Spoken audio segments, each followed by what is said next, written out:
అలాగే సార్ మీ దగ్గర చదువుకున్న స్టూడెంట్స్ మీ ద్వారా వెళ్ళిన చాలా మంది స్టూడెంట్స్కి స్కాలర్షిప్స్ వచ్చాయి. Almost 90% students scholarship.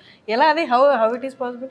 Financial budget చూసుకొని వాళ్ళకి అనుకున్న యూనివర్సిటీలో చూస్ చేసి దాంతోపాటు ఎడ్యుకేషన్ లోన్స్కి అప్లై చేసి అప్లికేషన్ పెట్టేటప్పుడు యూనివర్సిటీకి మేము ప్యారలల్గా స్కాలర్షిప్స్ అప్లై చేస్తాం. మనము యూనివర్సిటీ అప్లికేషన్స్ టైంలోనే ప్యారలల్గా స్కాలర్షిప్స్ అప్లై చేస్తాం. దీనివల్ల ఏంటంటే ఒక యూనివర్సిటీ ఫీజ్ 20 lakhs ఉంటే అరౌండ్ ఒక స్టూడెంట్కి 5 to 10 lakhs వరకు కూడా స్కాలర్షిప్ రావడానికి అవకాశం ఉంటుంది.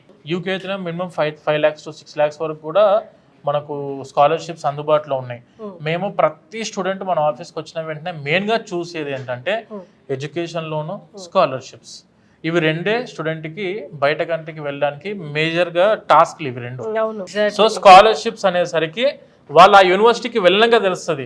అరౌండ్ పక్కన స్టూడెంట్ ఏమో వేరే కన్సల్టెన్సీ నుంచి వచ్చిన వాళ్ళకు అరౌండ్ ఒక యూనివర్సిటీ ఫీజు 20 lakhs పడ్డది, ఇతనికేమో 14 lakhs or 15 lakhs కంప్లీట్ అయిపోతుంది. Same university, same bench, same class room.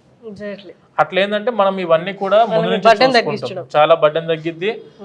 ఆ ఎక్స్పీరియన్స్డ్ టీమ్ ఉంది కాబట్టి ఈ విధంగా స్టూడెంట్స్ బాగా ప్రిపేర్ అయ్యి వీసాలు సక్సెస్ అయ్యి తర్వాత అక్కడ దాకా వెళ్ళిన తర్వాత కూడా మన హెల్ప్ అనేది ప్రతి స్టూడెంట్కి ఉంటుంది.